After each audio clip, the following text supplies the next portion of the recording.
Hello guys, welcome back to my channel. आज मैं आपको थ्योरीज ऑफ टीचिंग स्टार्ट कराने जा रही हूँ। इससे पहले जितने भी टॉपिक्स हैं हमारी फर्स्ट यूनिट के अंदर वो सारे मैंने आपको कवर करा दिए हैं। तो अगर आपने वो वीडियोस नहीं देखे हैं तो आप जाकर देख सकते हैं। उसकी लिंक मैं आपको डिस्क्रिप्शन बॉक्स में डाल दूँगी, आपको प्लेलिस्ट की लिंक मिल जाएगी, आप सारी वीडियोज़ को देख सकते हैं। ठीक है, मेनली हमारी जो हैं 3 थ्योरीज होती हैं: formal theory, descriptive theory, normative theory. ठीक है, अब ये जो थ्योरीज हैं टीचिंग की, जितना मैंने आपको मटेरियल दिया है वो ऑलमोस्ट इनफ है। ठीक है, अगर आपको ऐसा लगता है कि हम और कुछ भी ऐड कर सकते हैं तो you can also add on. But मैं आपको एक चीज़ बताना चाहूँगी कि आपकी जो प्रेजेंटेशन होती है वो ज़्यादा मायने मुझे ऐसा लगती है। तो आपने क्या करना है, थ्योरीज ऑफ टीचिंग में जो मैंने डिस्क्राइब किया है उतना डिस्क्राइब कीजिए।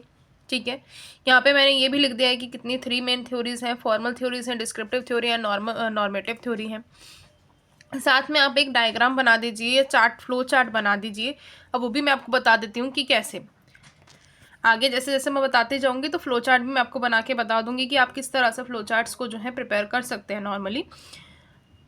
अभी अगर जो हमारी वीडियो है उसको हम स्टार्ट करते हैं पहले थ्योरीज ऑफ टीचिंग को। जिन्होंने भी अभी तक मेरे चैनल को सब्सक्राइब नहीं किया है तो सब्सक्राइब कर दीजिए कि आने वाली न्यू वीडियोस की नोटिफिकेशंस आपको टाइम पर मिल जाएं।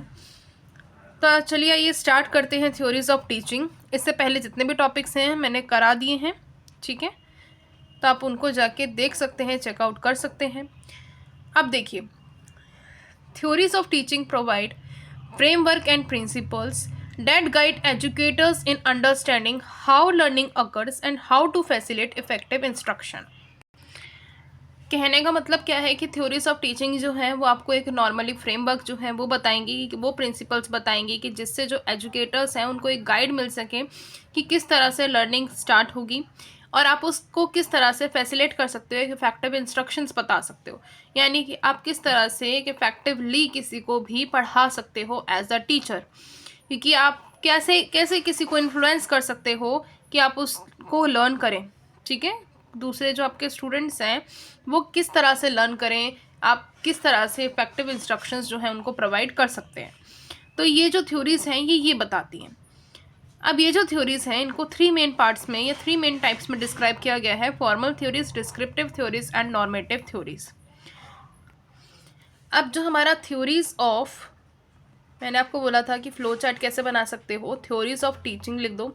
ठीक है, उसके बाद आपके 3 मेन पार्ट्स में आपकी डिवाइड है। आप ऐसे दिखा सकते हैं। ठीक है, एक तो ये नॉर्मल हो गया जो करते हैं, या आप इस तरह से दिखा सकते हैं, और भी बहुत सारे वो होते हैं, इस तरह से आप दिखा सकते हैं। ये स्टेप वाइज दिखा दीजिए, बॉक्स बना के फर्स्ट नंबर पे, सेकंड नंबर पे और थर्ड नंबर पे बॉक्स बना के दिखा दो। कहने का मतलब है कि आप किसी भी तरह का फ्लो चार्ट आराम से बनाइए, उससे इम्प्रेसिव लगता है, बहुत ही अट्रैक्टिव लगती है आपकी आंसर शीट, और कहीं ना कहीं जो इम्प्रेशन है बहुत अच्छा जाता है एग्जामिनर के ऊपर। तो जितने भी आप टॉपिक स्टार्ट करते हैं अगर उनमें स्टेप्स आ रहे हैं, टाइप्स आ रहे हैं, तो आप इस फ्लो चार्ट का यूज़ करके उन चीज़ों को इम्प्रेसिव कर सकते हैं। अब देखिए, सबसे पहली थ्योरी क्या है, formal theories of teaching. Formal theories are based on philosophical assumptions. Philosophical assumptions पर बेस्ड होती है। ये आपको ये बताएगी नेचर के बारे में, लर्निंग के बारे में बताएगी, और रोल क्या होता है टीचर का इसके बारे में बताती है। अब ये जो है टिपिकली एक जर्नल फ्रेमवर्क ऑफर करती हैं फॉर अंडरस्टैंडिंग, कि आप समझ सकें, बट वो एक प्रॉपर स्पेसिफिक गाइडेंस जो होती है प्रॉपर वो नहीं प्रोवाइड करती हैं कि आपको किस तरह से पढ़ाना है, हाउ टू टीच। वो सिर्फ आपको जनरली एक फ्रेमवर्क बता देंगे कि आपको समझ आ जाए कि नॉलेज क्या है, लर्निंग क्या है, टीचर का रोल क्या है, वो नॉर्मल समझ में आ जाए। बट किस तरह से पढ़ाना है एक टीचर को वो ये नहीं बताती। ठीक है, some examples of formal theories of teaching include, कौन कौन से एग्जाम्पल्स हैं। अगर आप ये बुक पढ़ते हैं और जितनी भी मैंने वीडियोस बनाई हैं अगर आप उनको देखते हैं तो जितना मटेरियल मैंने आपको दिया हुआ है वो इनफ मटेरियल है। साथ ही साथ जो भी मैंने आपको टॉपिक्स बताए हुए हैं वो मोस्टली इंपॉर्टेंट टॉपिक्स रहेंगे। यूनिट 1 की मैं जो बात कर रही हूँ, यूनिट 1 तो कंप्लीट है। ठीक है, अब देखिए, the mimetic theory of teaching which sees teaching as the transmission of knowledge from one person to another. अभी जो मिमेटिक थ्योरी होती है, देखो इसको भी आप कैसे कर सकते हो, फ्लो चार्ट के अंदर कर सकते हो। एग्जाम्पल्स किए, ठीक है, यहाँ से ऐसे पॉइंट्स, बुलेट पॉइंट्स बना दिए।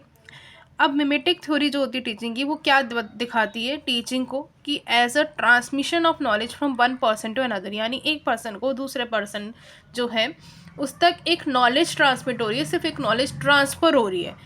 वहीं अगर कम्युनिकेशन थ्योरी ऑफ टीचिंग की बात कहें तो यहाँ पे एक्सचेंज होता है इन्फॉर्मेशन का। जैसे कि अब यहाँ पे जो अगर मैं पढ़ा रही हूँ, ठीक है, यहाँ पे ट्रांसमिशन हुआ नॉलेज का, मैंने आपको अपनी नॉलेज सिर्फ समझाई, एक ट्रांसफ़र करी। बट द कम्युनिकेशन थ्योरी, अगर आप अपनी क्लासेस ले रहे हैं, अपने लेक्चर ले रहे हैं अपने कॉलेज के अंदर, तो उस केस में क्या होगा, एक्सचेंज होंगी इन्फॉर्मेशन टीचर और लर्नर के बीच में। यानी टीचर समझाएगा, लर्निंग उसकी जगह पे क्वेश्चंस पुटअप कर सकते हैं, डाउट्स क्लियर कर सकते हैं, तो यहाँ पे ये हो जाता है, ठीक है। अब उसके बाद नेक्स्ट हमारी जो है वो है मोल्डिंग थ्योरी ऑफ टीचिंग, जो कि एक प्रोसेस बताएगी कि लर्नर का माइंड और लर्नर का बिहेवियर किस तरह से चेंज किया जा सकता है, कौन सा ऐसा प्रोसेस यूज़ करें कि जिसकी वजह से लर्नर का माइंड भी और बिहेवियर भी दोनों चेंज हो जाए। फिर है the mutual inquiry theory which sees teaching as a collaborative process.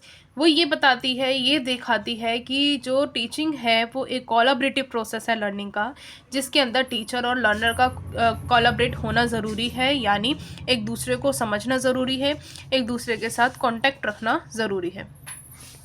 Next theory है हमारी डिस्क्रिप्टिव थ्योरीज ऑफ टीचिंग। अब डिस्क्रिप्टिव थ्योरी में क्या होता है कि एम्पेरिकल रिसर्च के ऊपर बेस्ड है, यानी ये रिसर्च के ऊपर बेस्ड है कि टीचिंग और ट्रेनिंग के ऊपर रिसर्च की गई है, ये उसके ऊपर बेस्ड है, डिस्क्रिप्शन में बताया गया है। अब यहाँ पे ये जो है आपको डिस्क्राइब करेगी वो सारे फैक्टर्स जो कि टीचिंग और लर्निंग को इन्फ्लुएंस करते हैं, और कहीं ना कहीं गाइडेंस भी आपको ऑफर करती है ये वाली थ्योरी कि किस तरह से पढ़ाना चाहिए, जो बहुत अच्छे से इफेक्टिवली जो है आप उसको पढ़ा सकते हैं, गाइड कर सकते हैं दूसरे पर्सन को। तो ये प्रॉपर एक गाइडेंस भी प्रोवाइड करती है, ठीक है। अब यहाँ पे कुछ एग्जांपल्स हैं हमारी डिस्क्रिप्टिव थ्योरीज के भी। तो जैसे पहला है instruction theory which focuses on the design and delivery of instruction, यानी जो कि मेन फोकस किस पर रखती है, डिज़ाइन और डिलीवरी ऑफ इंस्ट्रक्शन, कि आप जो इंस्ट्रक्शन दे रहे हैं वो किस वे में दे रहे हैं, ठीक है, और किस तरह किसे दे रहे हैं, किस तरह से आप उस इंस्ट्रक्शन को प्रोवाइड कर रहे हैं, ये इस पे फोकस रखती है। फिर है लर्निंग थ्योरी, ये फोकस रखती है प्रोसेस ऑफ लर्निंग पे, यानी लर्निंग से समझ में आ रहा है, लर्निंग प्रोसेस पे ही फोकस रखती है। फिर उसके बाद है टीचर इफेक्टिवनेस रिसर्च। इसमें क्या होता है, ये आपको ये बताता है कि क्या इफ़ेक्टिव टीचर्स के करैक्टरिस्टिक्स होने चाहिए, ठीक है, जिसकी वजह से जो टीचर है अपनी इफ़ेक्टिवनेस को इम्प्रूव कर सकता है, अपनी एफिशिएंसी को भी इम्प्रूव कर सकता है। उसके बाद है normative theories of teaching. Normative theories of teaching जो है वो बेस्ड होती हैं एजम्पशंस पर भी और रिसर्च पर भी, यानी ये दोनों का कॉम्बिनेशन है। ये आपका फॉर्मल थ्योरी और डिस्क्रिप्टिव थ्योरी दोनों का कॉम्बिनेशन होता है। ये आपको क्या क्या ऑफर करते हैं, प्रिंसिपल्स और गाइडेंस ऑफर करता है कि टीचर्स को किस तरह से पढ़ाना चाहिए, और नॉर्मेटिव थ्योरी के भी एग्जांपल्स हैं, वो भी आप देखेंगे। कॉग्निटिव थ्योरी ऑफ टीचिंग जो कि आपको ये बताती हैं कि किस तरह से जो है emphasise the importance of helping learners construct their own knowledge, कि वो खुद से अपनी नॉलेज को किस तरह से गेन कर सकता है, खुद एफर्ट्स किस तरह से लगा सकता है। तो इसके ऊपर कॉग्निटिव थ्योरीज के ऊपर भी बहुत सारी जो फिलोसफर्स हैं, रिसर्चर्स हैं, उन्होंने भी बहुत सारी थ्योरीज निकाली हुई हैं, वो हम आगे डिस्कस भी करेंगे। उसके बाद है the theory of teacher behaviour. Teacher behaviour की भी थ्योरी, जहाँ पे क्या होता है कि फोकस कहाँ रखा जाता है, behaviour that teacher should engage in to promote learning, कि टीचर का बिहेवियर कैसा है, कि वो किस तरह से लर्निंग को प्रमोट कर रही है। तो यानी यहाँ पे टीचर का बिहेवियर देखा जाता है, इस वजह से इस थ्योरी का नाम भी क्या है, the theory of teacher behaviour. उसके बाद है साइकोलॉजिकल थ्योरी ऑफ टीचिंग, जहाँ पे इम्पॉर्टेंस दी जाती है कि लर्नर अंडरस्टैंड किस तरह से करता है, उसकी इंडिविजुअल की नीड क्या है, लर्निंग स्टाइल किस तरह से है। तो यहाँ पे इसको इम्पॉर्टेंस दी जाती है कि लर्नर को आप डिस्क्राइब करिए कि लर्नर किस तरह से अंडरस्टैंड करता है, उसका लर्निंग स्टाइल क्या है, उसके अकॉर्डिंग ही आप उसको पढ़ाइए। फिर नेक्स्ट है the journal theory of teaching, जो कि ऑफर करती है कम्प्रीहेंसिव फ्रेमवर्क। एक कम्प्रीहेंसिव फ्रेमवर्क बताती है कि अंडरस्टैंड हो सके और जो टीचिंग है वो इम्प्रूव हो सके।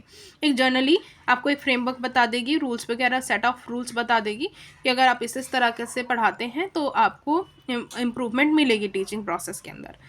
अब देखो, हर एक टाइप ऑफ थ्योरी जो है उसकी कुछ स्ट्रेंथ हैं, कुछ वीकनेस हैं।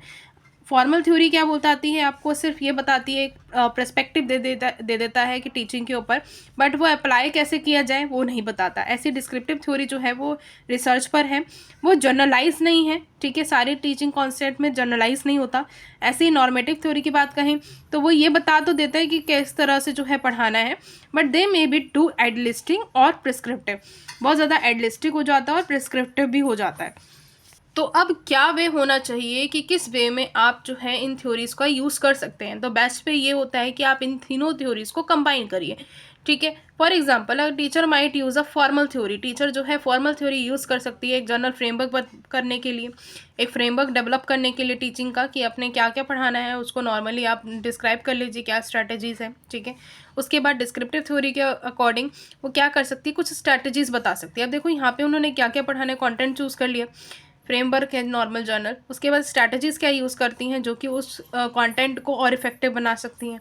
फाइनली इसका इम्प्लीमेंटेशन जो है नॉर्मेटिव थ्योरी के अंदर किया जाए, नॉर्मेटिव थ्योरी के अंदर उन स्ट्रैटेजीज़ का इम्प्लीमेंट किया जाए जो कि आपने डिस्क्रिप्टिव थ्योरीज़ के अंदर जो है सिलेक्ट किया था, ठीक है।